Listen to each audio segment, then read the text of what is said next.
Namastê, caros ouvintes. O Deus que habita o meu coração saúda o Deus que habita o coração de todos vocês. Uma vez mais agradecemos o prestígio, a audiência, a presença de todos vocês que nos acompanham diariamente, de segunda a sexta-feira, aqui ao vivo.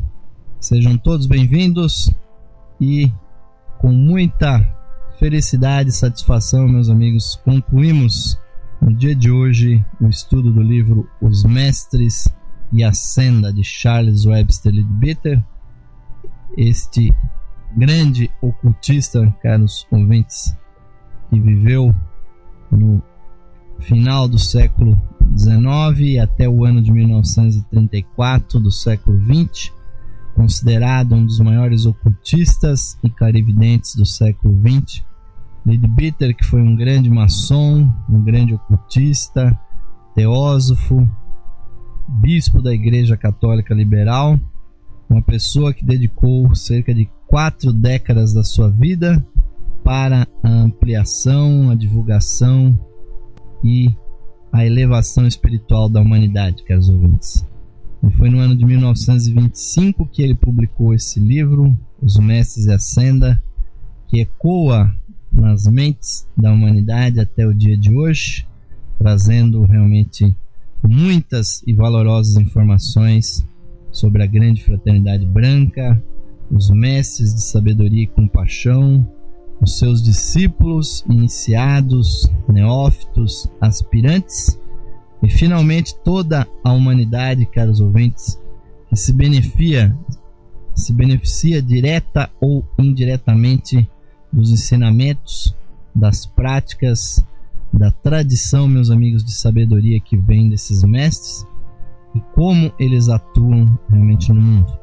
E principalmente esse livro nos falou da senda do discipulado, meus amigos. E ficou claro, eu quero crer que isso tenha ficado claro, ouvintes, que existe ainda nos dias de hoje a senda que pode levar qualquer ser humano que queira auxiliar o seu próximo, que queira se aperfeiçoar e estar aos pés do Mestre. A senda do discipulado existe, meus amigos, como um caminho vivo que nós podemos trilhar. Então, no dia de hoje, nós concluímos esse nosso estudo e a nossa programação aqui não vai parar, caros ouvintes, porque no próximo dia 9 de setembro, o programa Lux Esotérica completará 1 ano de existência, caros ouvintes, com mais de 160 programas já emitidos. Com muita satisfação nós estamos aqui cumprindo o nosso papel de levar para vocês informações tão importantes que eu creio também contribuem para a evolução espiritual de todos aqueles que estão buscando. Então, no dia de hoje, meus amigos, nos compete falar apenas sobre temas realmente de exaltada espiritualidade, porque a nossa humanidade, caros ouvintes, também já deu muitos passos na evolução. Como nós temos ressaltado durante todos os nossos programas, a nossa peregrinação, caros ouvintes, não se iniciou há alguns anos atrás, quando nós saímos do ventre das nossas mães, ouvintes. Na verdade, enquanto almas, caros ouvintes, nós estamos peregrinando há muitas e muitas encarnações humanas. E enquanto chispas divinas, caros ouvintes, porque é uma parte do nosso ser que é una com Deus, com Ele partilha dos seus poderes extraordinários, nós estamos peregrinando há muitos e muitos milhões de anos, ouvintes. Nós somos seres de uma antiguidade realmente imensa. E o nível humano, meus amigos, é um nível obrigatório nessa evolução. Mas o percurso da evolução humana, ela tem uma finalidade, ouvintes, que é de nós aprendermos realmente a sermos humanos e exercermos o domínio, o controle e obtermos a maestria sobre tudo o que se refere a esse estágio onde nós estamos agora, que é o de ser humano. Por isso que os grandes instrutores que a grande fraternidade branca tem enviado, têm, caros ouvintes, sempre ressaltado a importância da fraternidade, do amor, do perdão, da busca do autoaperfeiçoamento, do autoconhecimento, da prática da prece, da oração, da meditação, caros ouvintes. Realmente todas as religiões têm no bojo da sua filosofia a mesma verdade, caros ouvintes, que o ser humano é um ser espiritual que está aqui na Terra, peregrinando rumo, meus amigos, ao seu retorno, uma vez mais, ao seio do Pai. Nós retornaremos a Deus, meus amigos, mas não como nós saímos. Nós voltaremos como a parábola do filho pródigo, retornaremos tendo multiplicado os nossos talentos, os nossos poderes. Então nós saímos com zero, meus amigos, de consciência aqui no plano inferior, e nós voltaremos como mestres desse plano. E aqueles que já atingiram esse nível, ouvintes, estão aí para nos auxiliar. E alguns deles já atingiram alturas que nós sequer imaginamos, caros ouvintes. Já entre a humanidade, já há aquele que atingiu a 8ª grande iniciação da fraternidade branca, ou seja, o grau de Buda. E é sobre ele que o Leadbeater nos fala aqui, nas últimas palavras que nós encontramos aqui nesse livro. Ele menciona o seguinte: o Buda atual é o Senhor Gautama, que teve seu último nascimento na Índia há cerca de 2.600 anos. Nessa encarnação, terminou uma série de vidas como Bodhisattva, ou seja, como instrutor do mundo, e sucedeu ao seu antecessor, o Kasyapa Buda, como chefe do 2º raio na hierarquia oculta do nosso planeta. Sua vida como Siddhartha Gautama foi maravilhosamente relatada no livro A Luz da Ásia, de Sir Edwin Arnold, um dos mais famosos e inspiradores poemas da literatura mundial.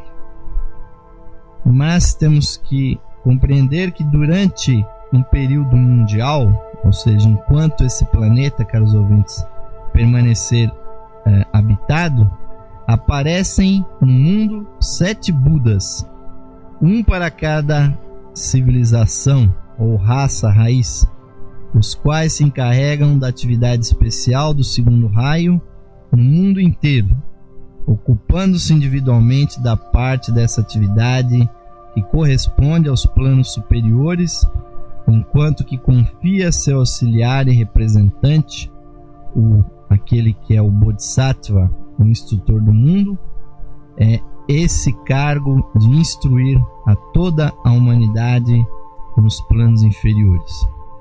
Os escritores orientais não encontram elogio bastante, nem devoção demasiado profunda para quem alcançou esta posição. E assim como nós admiramos os mestres, que nos parecem quase divinos em bondade e sabedoria, assim os orientais, ainda em maior grau, consideram a um Buda. Nosso Buda atual foi o primeiro indivíduo de nossa humanidade a atingir essa estupenda altura, pois os Budas anteriores haviam sido produto muito especial, de outras evoluções, e foi-lhe necessário fazer um esforço muito grande para preparar-se para este alto posto, um esforço tão estupendo que os budistas o referem constantemente como o Mahavishnakrama, o grande sacrifício. Faz muitíssimos anos que surgiu a necessidade de que um dos adeptos, ou seja, dos mestres, fosse o instrutor do mundo na 4ª raça raiz. pois já havia soado a hora de a humanidade proporcionar seus próprios Budas. Até a metade da quarta ronda da quarta encarnação de nosso planeta, que era exatamente o ponto central do esquema de evolução a que pertencemos, os grandes oficiais requeridos, como os Manus, os instrutores do mundo e outros, eram supridos à nossa humanidade por humanidades mais avançadas de outros planetas, que haviam progredido mais ou eram mais velhos do que nós. E nós próprios, a nossa humanidade, havendo sido assim assistidos, teremos mais tarde, por nossa vez, o privilégio de fazer provisão para outros esquemas planetários mais atrasados. Assim, se demonstra a real fraternidade entre todos os seres viventes, pois vemos que não só ela existe entre os indivíduos de uma humanidade, mas ainda na vida desse grupo de mundos, que é o Sistema Solar, porém que todos os planetas nesse sistema se interatuam e ajudam-se mutuamente. Não tenho nenhuma prova de que os sistemas solares se auxiliem dessa maneira uns aos outros, mas de acordo com a lei da analogia, inclino-me por esta afirmativa.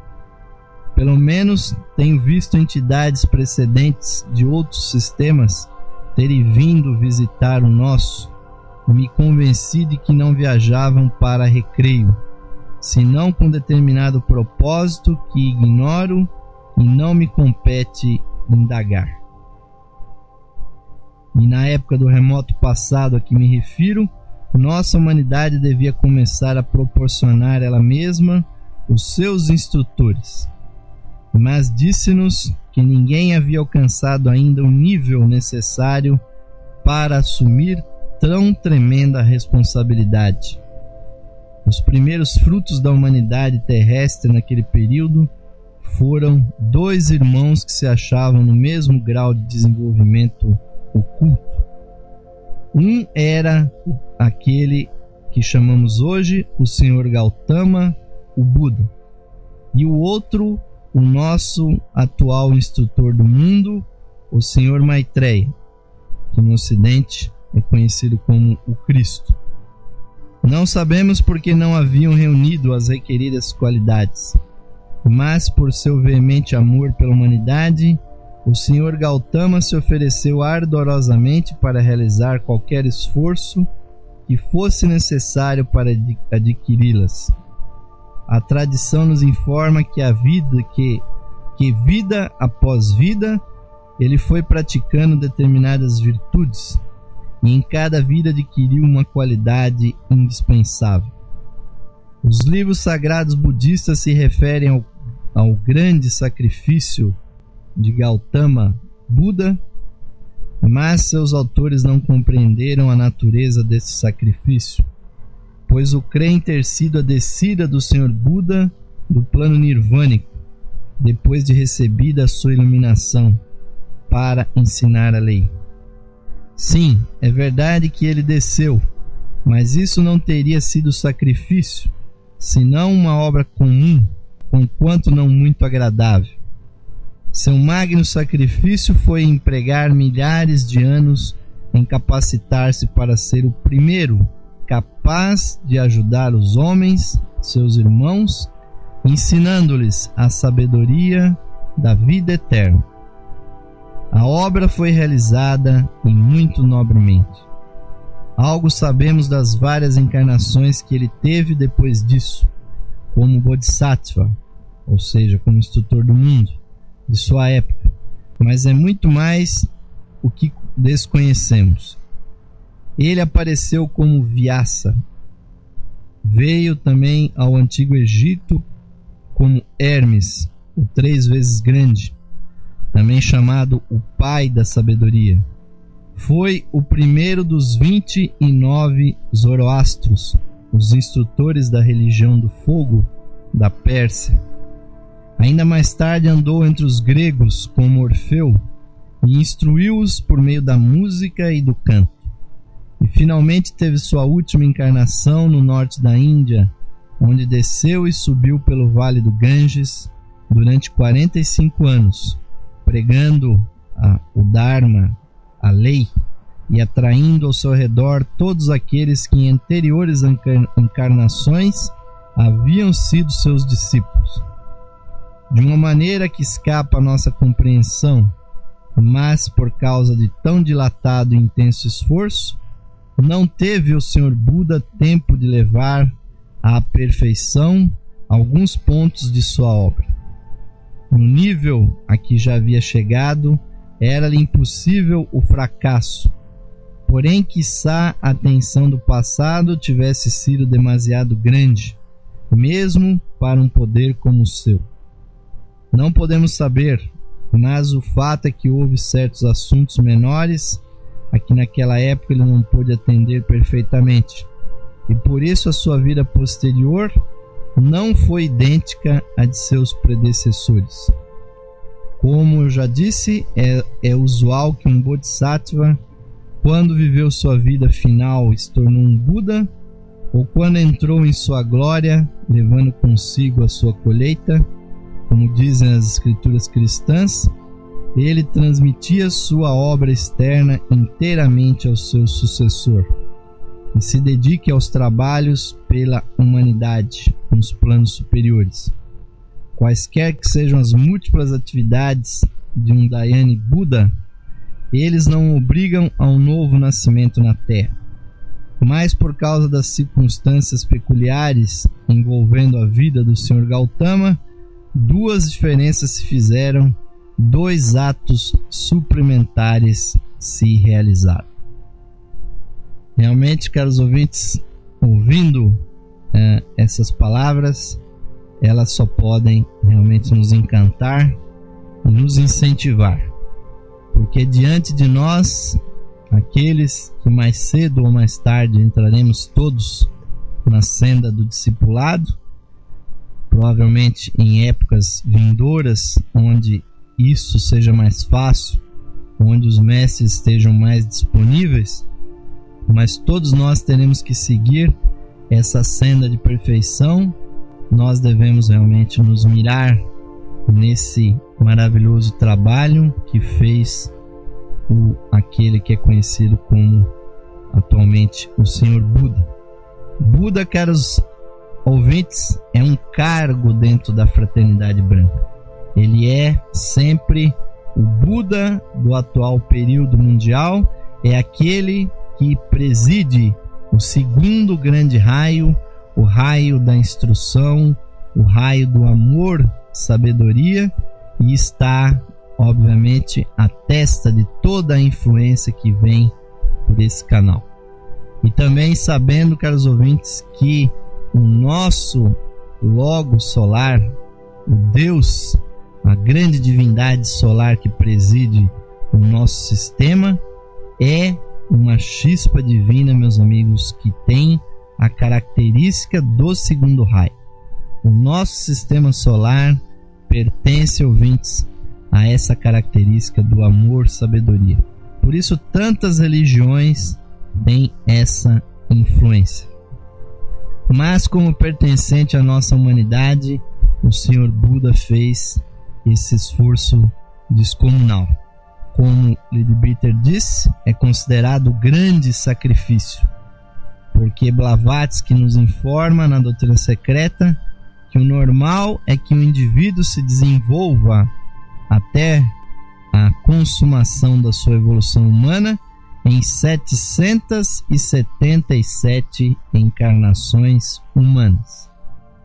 E esse, meus amigos, membro da nossa humanidade, verdadeiramente a flor da nossa humanidade, aquele que despontou primeiro entre os seres plenamente iluminados, o Sr. Gautama Buda, fez essa evolução em apenas cerca de 550 encarnações. Ou seja, no final das suas vidas, ele sempre encarnou, desenvolvendo e se aperfeiçoando cada vez mais.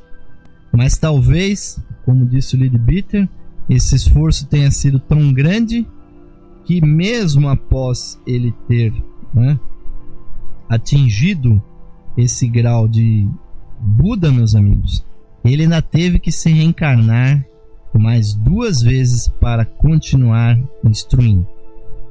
Então poucas pessoas realmente sabem disso, a não ser aqueles que têm informações fidedignas do que acontece na Fraternidade Branca, mas aquele mesmo indivíduo, ouvintes, que atingiu a plena iluminação como Buda, devido a ele ter realmente abordado temas tão esotéricos, ter liberado tantas informações, meus amigos, acerca da evolução e do aperfeiçoamento humano, que ficaram faltando muitas instruções práticas e o estabelecimento realmente de uma tradição que garantisse, meus amigos, que aquele trabalho continuasse. Foi por isso que o Sr. Gautama Buda, então nós vamos realmente ler aqui para vocês o que o Lidbita diz a esse respeito, nessas 2 encarnações posteriores do Sr. Buda. O Lidbita nos diz sobre esses atos suplementares. O primeiro foi que o Senhor do Mundo, o grande rei, o iniciador único, enviou de Vênus um de seus 3 discípulos, os senhores da chama, para encarnar-se na Terra quase imediatamente após haver o Sr. Gautama recebido a iluminação, a fim de que durante uma curta existência, empregada em viajar pela Índia, estabelecesse nesse país certos centros religiosos chamados matas. Nessa encarnação ele se chamou Sankaracharya, fundador de uma escola de filosofia que restaurou em certo grau o hinduísmo, infundindo nova vida em suas fórmulas e compendiando muitos ensinamentos de Gautama, o Buda. E Shri Shankaracharya também contribuiu amplamente para o desaparecimento dos sacrifícios animais na Índia. Embora certos sacrifícios ainda sejam oferecidos naquele país, são apenas poucos e numa escala muito diminuta. Além dos seus ensinos no plano físico, ele realizou certo trabalho oculto em conexão com os planos superiores da natureza, o qual foi de considerável importância para a vida posterior da Índia. O segundo ato suplementar a que acima me referi foi empreendido pelo próprio Sr. Gautama. Ao invés de se dedicar totalmente a uma outra e superior obra, ele tem permanecido suficientemente em contato com o seu mundo para estar ao alcance da invocação de seu sucessor quando necessário, o que permite se obter o seu conselho e ajuda em qualquer grande emergência. Ele também se dispôs a retornar ao mundo uma vez por ano, no aniversário que se comemora o seu desenlace, e derramar então sobre este mundo uma torrente de bênçãos. O Senhor Buda tem um seu tipo especial de energia que ele derrama ao abençoar o mundo. Então, caros ouvintes, a presença de Shankaracharya, enviado, meus amigos, pelo coração da Fraternidade Branca, foi assistido por outra encarnação física do Sr. Buda e depois, posteriormente, ainda mais uma vida onde ele arrematou, meus amigos, aquele trabalho que ele fez há 2.600 anos atrás, quando ele estabeleceu os fundamentos daquela religião que hoje nós chamamos de budismo. Não houve, caros ouvintes, nenhum outro iniciado de mais elevada consciência do que o Sr. Buda. E o seu compromisso com a Terra é tão grande que ele, meus amigos, prometeu ficar no nosso sistema de mundos até que o último ser da nossa humanidade tenha o seu devido curso de desenvolvimento e atinja a sua iluminação. Esse é um compromisso, meus amigos, que pouquíssimos mestres realmente tomam, porque muitos e muitos entram no Nirvana e então ganham dentro das 7 possibilidades que se abrem aos mestres, eles preferem seguir outros caminhos. Então a nossa devoção, a nossa homenagem deve ser prestada àquele que é apenas abaixo do rei do mundo, o Senhor Sanat Kumara, que veio da esfera de Vênus, ou seja, mesmo sendo tão irmão e tão fraterno com a humanidade, ele não pertence aqui ao nosso grupo de almas. Mas o Senhor Buda, sim, meus amigos, o primeiro na nossa humanidade que completou o percurso, meus amigos, e quiçá nós estejamos dando exatamente nesses dias os primeiros passos para chegarmos até onde ele chegou. Então, caros amigos, terminamos aqui esse nosso primeiro bloco de hoje. Felizes pela audiência, pela presença de todos que estão nos ouvindo. O nosso gráfico de audiência aqui só está fazendo subir. Realmente agradecemos a participação de todos, mas vamos fazer aquele intervalo para mim dar uma refrescada aqui e vocês ficam com aquele tradicional convite, meus amigos. Você que ainda não é associado da Levir, da Loja Esotérica Virtual, venha nos apoiar para que esse trabalho, meus amigos, seja cada vez mais ampliado. Como nós dissemos, a partir do dia 13 desse mês, nós estaremos começando um trabalho diferente aqui, um curso básico de Teosofia e Esoterismo, que vai se estender até meados do mês de dezembro desse ano, ouvintes. Então vamos ao intervalo e já voltaremos com o segundo bloco do programa Lux Esotérica de hoje, ouvintes. Até já! Sim, caros ouvintes, estamos de volta agora com o segundo bloco do programa Lux Esotérica de hoje, que está finalizando nesta edição o estudo do livro Os Mestres e a Senda, de Charles Webster Leadbeater, que nós tivemos o privilégio de percorrer com vocês nos mais de 30 últimos programas que nós mandamos ao ar. Então agradecemos a todos que têm nos acompanhado ao vivo e a você, caro ouvinte, que está nos acompanhando nas gravações que estão disponíveis aqui no site da rádio ou lá na seção de áudio da Loja Esotérica Virtual. Agradecemos também a sua audiência e o seu prestígio. Muitíssimo obrigado, ouvintes, pelo carinho, pelo apoio de todos os tipos que vocês têm nos dado, a sua resposta, o seu feedback, os e-mails, os telefonemas, os presentes aqui enviados. Realmente somos muito gratos pela participação de vocês.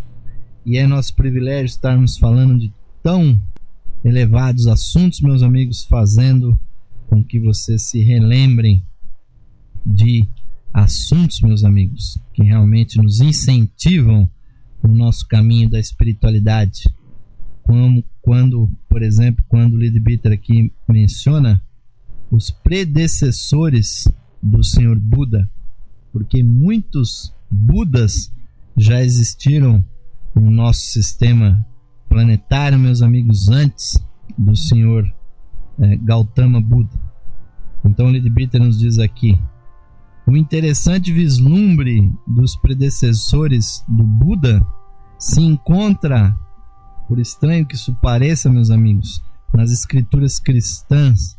Quando nós lemos São João Evangelista, né, no seu Apocalipse, capítulo 4, versículo 4, onde ele diz o seguinte: e ao redor do trono de Deus, havia 24 tronos, e vi sentados sobre eles os tronos, né? E vi sentados sobre esses tronos os 24 anciões, vestidos de trajes brancos, e tinham sobre suas cabeças coroas de ouro. O Leadbeater então explica, caros ouvintes, o que significa isso.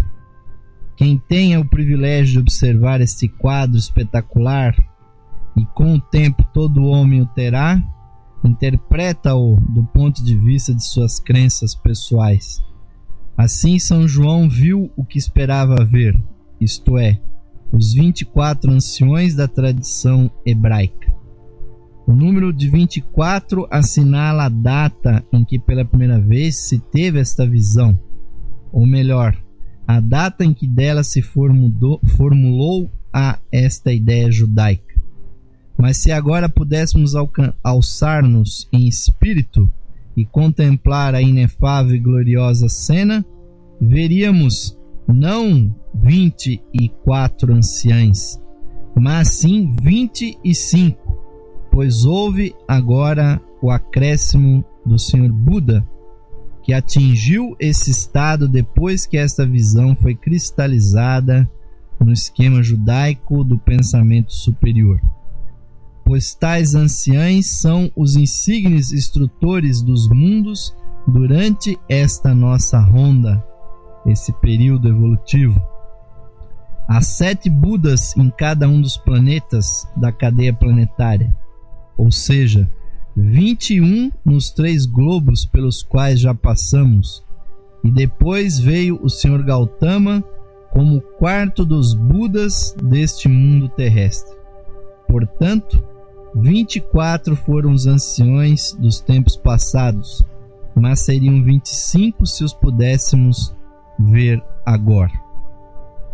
Então, meus amigos, se vocês vejam, realmente a que alturas estão aqui os comentários de Leadbeater, porque nós estamos exatamente no esquema da nossa evolução planetária, na chamada 4ª ronda, ou seja, antes que esse nosso planeta fosse formado, já outros 3 planetas já existiram, nos quais nós habitamos, e lá foi que nós tivemos a nossa evolução como seres animais, como vegetais e como minerais. As nossas chispas divinas, a cada planeta, meus amigos, ocupa uma espécie de forma diferente. Da mesma forma como nós hoje estamos ocupando as formas humanas, nós tivemos que passar enquanto espíritos, enquanto chispas divinas, durante milhões e milhões de anos, caros ouvintes, naquele planeta que não existe mais hoje. Apenas uma parte dele está aqui pendurada com o planeta Terra, que é a nossa Lua. A cadeia o planeta anterior era chamada exatamente de cadeia lunar. E essa Lua, meus amigos, que circula o nosso planeta, que tem uma influência tão grande sobre nós, nada mais é do que um corpo inerte, um verdadeiro cadáver cósmico, mas lá ainda se encontram muitas memórias do que nós vivemos ali. Nós tivemos a oportunidade de ficar sobre as formas animais, até que nós tivéssemos as condições, meus amigos, de passar para esse planeta.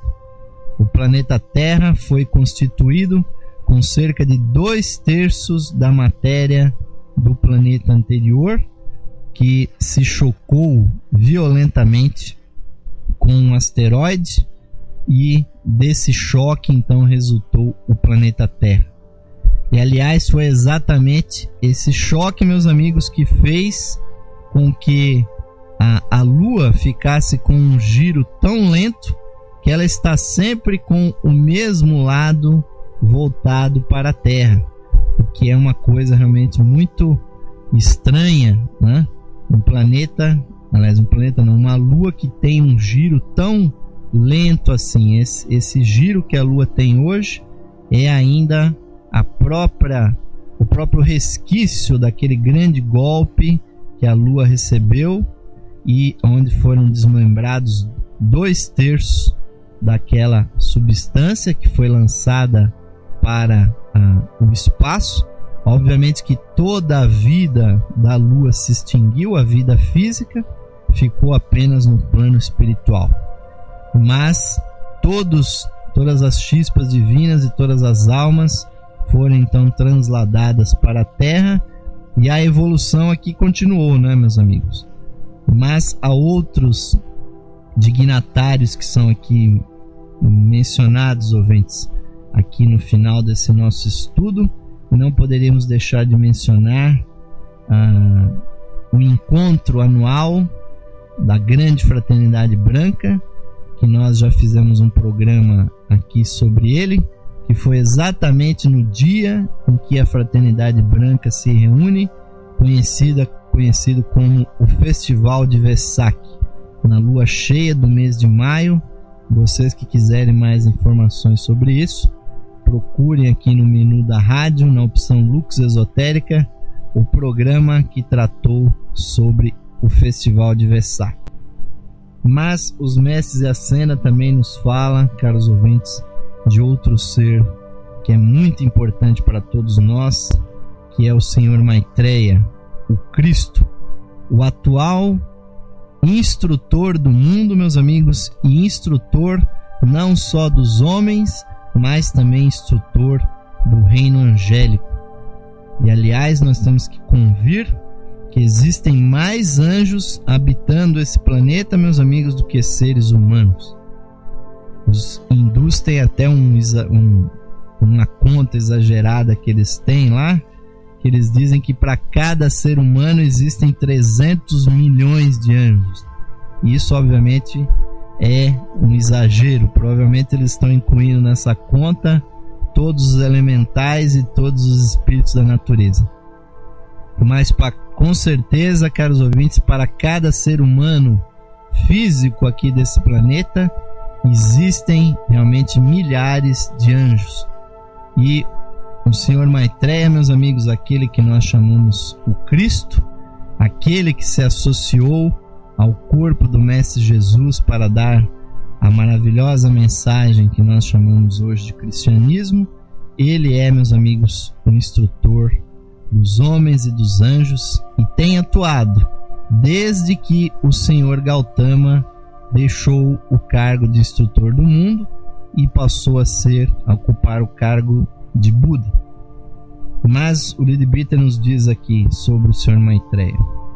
O Senhor Maitreya, cujo nome significa bondade ou compaixão, sucedeu ao Senhor Gautama no cargo de instrutor do mundo, de Bodhisattva, e desde então tem se esforçado intensamente para fomentar o espírito religioso. Uma das primeiras providências que tomou ao assumir o cargo de Bodhisattva foi aproveitar o formidável magnetismo gerado no mundo pela presença de Buda e dispor que simultaneamente aparecessem notáveis instrutores em diversos pontos da Terra, de sorte que pouco depois de Buda vemos que estavam no mundo, meus amigos, instrutores como Sri Shankaracharya, como Mahavira na Índia, como Mitra na Pérsia, Lao Tse e Confúcio na China e Pitágoras na Grécia Antiga. O próprio Senhor Maitreya já veio em duas ocasiões. A primeira na pessoa de Krishna, nas planícies da Índia, e a segunda como Cristo entre as colinas da Palestina. Na encarnação como Krishna, sua característica principal foi o amor. O menino Krishna atraiu ao seu redor pessoas que sentiam por ele muito profundo e intenso afeto. Também durante a sua encarnação na Palestina, se associando a Jesus, foi o amor a sua característica mais saliente, dizendo a seus discípulos: um novo mandamento vos dou, que vos ameis uns aos outros, assim como eu vos tenho amado. Rogou que seus discípulos se unificassem com ele, como ele estava unificado com o Pai. Seu discípulo mais íntimo, São João, insistiu mais intensamente na mesma ideia, dizendo: Quem não ama não conhece a Deus, porque Deus é amor. E o que agora nós chamamos de cristianismo, sem dúvida, é um formoso conceito, tal como Cristo o ensinou originalmente. Mas, infelizmente, desde então, tem decaído de seu altíssimo nível nas mãos de expositores ignorantes. Certamente não se deve supor que o ensino sobre a fraternidade humana e o amor ao próximo fosse desconhecido do mundo. Sobre isso, disse Santo Agostinho no seu livro A Cidade de Deus, né? Coisa idêntica ao que agora chamamos de religião cristã existiu entre os antigos e nunca faltou desde os começos da raça humana até a vinda de Cristo na carne, desde cujo momento começou a chamar-se cristã a já existente verdadeira religião. Porque a fraternidade, meus amigos, dos mestres já está estabelecida nesse planeta há cerca de 6 milhões de anos, desde a época da antiga civilização da Lemúria, ouvintes, quando começou a ser feito o trabalho do desenvolvimento do corpo físico do ser humano, continente esse que se estendia desde a região em que hoje é a África, passando por cima da parte sul do planeta, se estendendo pelo que hoje são as Américas e indo até aquela região que hoje sobrou um pequeníssimo resquício lá na ilha de Páscoa. Então, naquele continente que hoje praticamente não resta nada dele, apenas alguma coisa na África, foi a primeira aparição do homem físico nesse planeta.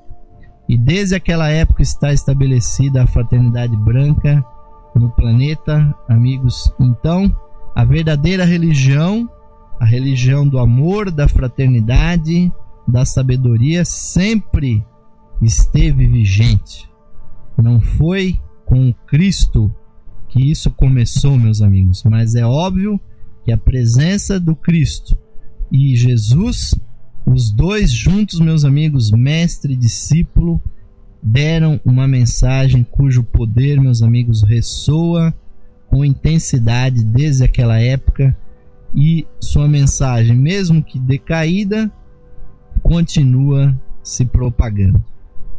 E da mesma forma que existe o festival de Vesak, meus amigos, que é no mês de maio, existe também o festival de Assala, meus amigos, que é o festival onde se encontram os membros da Fraternidade Branca junto ao Senhor Maitreya, o Cristo, aonde ele reside no longínquo Oriente, meus amigos, para realmente emitir enormes e poderosas vibrações para a elevação espiritual do mundo.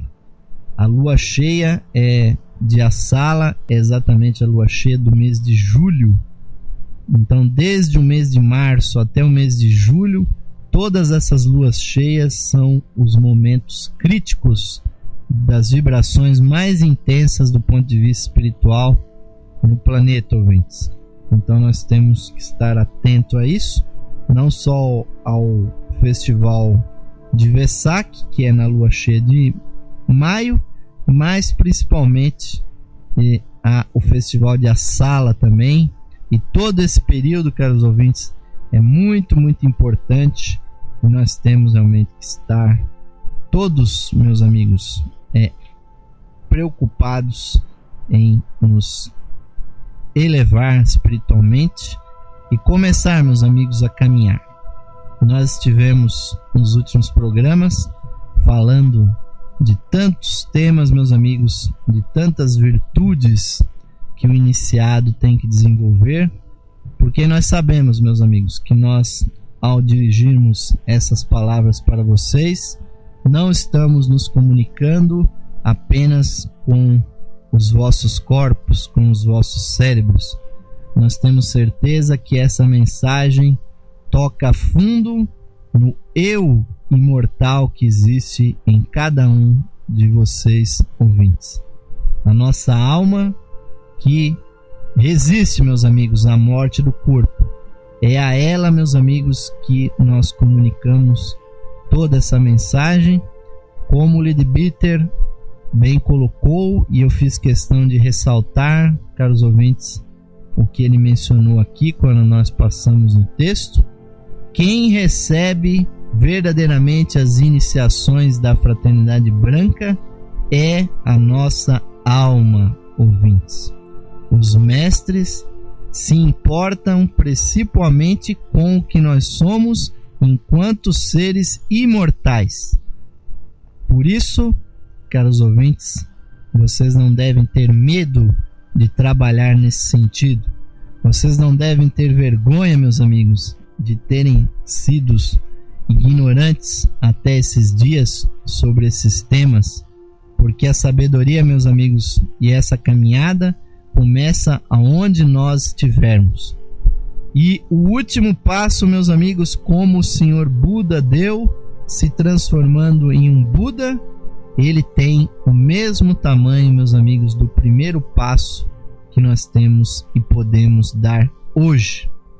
Vamos, meus amigos, começar a caminhar juntos nessa senda da santidade, da expansão da nossa consciência. Porque os mestres, meus amigos, precisam de auxiliares. Hoje existem milhares e milhares de iniciados nesse planeta. Existem milhões, ouvintes, de aspirantes. São pessoas que já ouviram falar dos mestres, pessoas que sabem que existem o caminho, mas verdadeiramente muitas vezes nós ficamos confusos se nós podemos, se nós temos condições, ouvintes, de sequer imaginar receber as instruções dos mestres, se nós realmente teríamos condições de nos aperfeiçoar. E aí, caros ouvintes, eu tenho realmente uma última coisa a dizer para vocês nesse estudo. Sim, meus amigos, todos vocês que estão me ouvindo agora ao vivo aqui nessa sexta-feira e todos vocês que estão me ouvindo nas gravações, meus amigos, todos nós temos condições de sermos iniciados e de nos aperfeiçoarmos até o grau de mestre. Mas, ouvintes, não se esqueçam dessas palavras. Quem vai se aperfeiçoar nesse nível, meus amigos, não vai ser o corpo físico de vocês. Não importa, caros ouvintes, que roupa vocês vestem, em que cidade, em que lugar está a sua casa, o seu local de trabalho, meus amigos. O que vocês fazem na sua profissão? O que importa, meus amigos, é quanto tempo vocês dão na vida de vocês para as vibrações da sua alma. É isso que realmente importa. Porque, meus amigos, mesmo que você seja uma pessoa religiosa, que observe os preceitos da sua religião e que vá até comumente à igreja, quer seja católica, evangélica, que você seja um esoterista e frequente a sua loja esotérica, a sua loja maçônica, teosófica, Rosa Cruz, ou que você pertença a qualquer religião, meus amigos, se isso for apenas uma observação externa, isso terá pouca valia. O que realmente importa, meus amigos, é se vocês permitem que as vossas almas se comuniquem com os vossos corpos. Quando vocês estão aqui, meus amigos, ouvindo esse programa, quando vocês estão lendo um livro, meus amigos, sobre espiritualidade, quando vocês estão lendo a Bíblia ou qualquer outro livro sagrado, o que vocês estão fazendo é se abrindo para as vossas almas, caros ouvintes. Então, saibam, meus amigos, que os mestres consideram como pessoas mortas, caros ouvintes, aquelas que não são responsivas para aquilo que está dentro delas. Porque o nosso verdadeiro tesouro, meus amigos, não está fora. o nosso verdadeiro tesouro está dentro. Dentro de nós, meus amigos, existe um mestre, existe uma consciência que viveu durante milhões e milhões de anos nos reinos inferiores, que peregrinou como elemental, como mineral, como vegetal e chegou ao reino dos animais. Esteve ali dezenas e dezenas de encarnações, meus amigos, animais, até se erguer como um ser individualizado, como um ser humano. E aqui estamos nós, ouvintes. Então, compete a nós caminhar, dando os primeiros passos nessa senda.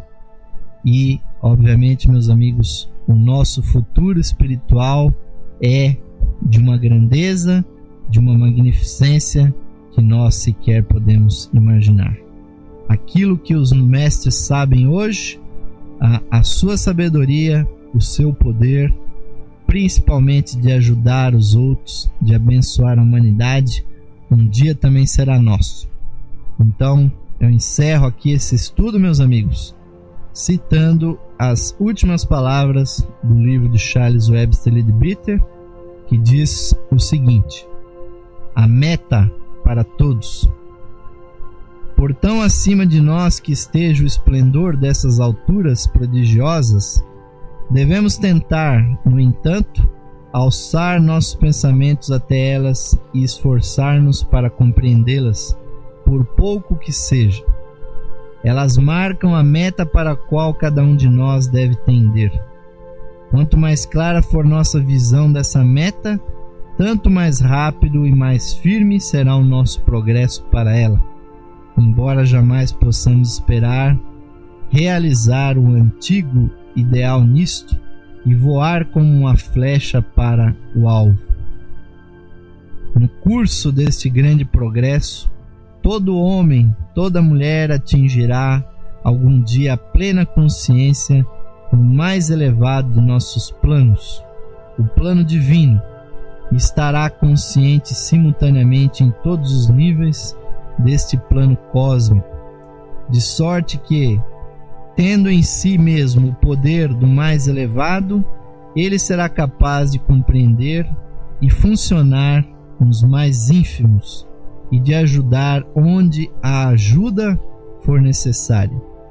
Nesse estado de existência, a onipotência, a onipresença serão o galardão, o apanágio de todo ser. Eis porque os ganhos desta vida inferior não são tão pouco apreciáveis quanto os considerados do nosso ponto de vista pessoal. Adquirem, contudo, um valor grandioso se são degraus necessários pelos quais nós nos encaminhamos para a verdadeira vida diante de nós. E, entre aspas aqui, o olho não vê, o ouvido não escuta, o coração humano jamais pode conhecer as coisas que Deus reservam aos que o adoram. Fecha aspas. Pois o amor de Deus, a sabedoria de Deus, e a sabedoria de Deus, meus amigos, é a teosofia. A sabedoria de Deus, o seu poder e a glória ultrapassam todo entendimento, tanto quanto a sua paz. E é com essas palavras, meus amigos, paz a todos os seres, que nós encerramos o programa de hoje e o estudo desse livro, realmente com muita felicidade por nós termos tido a oportunidade de repassar tantos conhecimentos. Esse livro, meus amigos, está anotado aqui na contracapa aqui. Eu o li primeiramente em maio do ano de 1986, ou seja, 24 anos atrás, e tive a oportunidade de relê-lo e comentá-lo com vocês. Então, desejo realmente muito progresso espiritual para todos os que nos têm acompanhado. Façamos uma última vibração, meus amigos. Estamos, obviamente, cheios de graças nessa sexta-feira por nós estarmos aqui juntos nessa egrégora. Vamos fechar os nossos olhos e uma vez mais sentir o nosso batimento cardíaco. Lá dentro, meus amigos, do nosso coração que pulsa aqui no corpo físico, visualizemos a chama tripla da nossa chispa divina. Vamos visualizá-la brilhando, meus amigos, como a verdadeira hóstia que desce das mãos de Deus lá em cima no céu e que está aqui, meus amigos, como um diamante inefável que está engastado no lótus do nosso coração. Visualizemos essa joia brilhando intensamente, como um relâmpago, meus amigos, que se propaga em todas as direções, cintilando com uma luz que cega aos olhos, mas que ilumina todo o nosso espírito. Que essa luz preencha todo o nosso ser e principalmente se lance sobre o nosso caminho. Que nós possamos continuar caminhando, sempre iluminados pela luz do nosso espírito, da chispa divina em nós. Procuremos nesse instante, ouvintes, compreender, internalizar e realizar o sentido das palavras desse mantra do ser interno. Mais radiante do que o sol, mais puro e branco do que a neve, e mais sutil que o éter. É o ser que habita o nosso coração. Esse ser sou eu. Este ser somos nós, unidos a toda a vida manifestada no universo. Paz, paz, paz a todos os seres.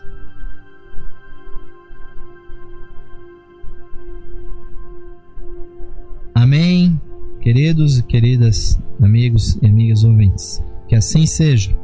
Que o Espírito da Verdade esteja sempre conosco e que a bênção do Mestre siga para vocês, ilumine os vossos corações e ilumine as vossas mentes.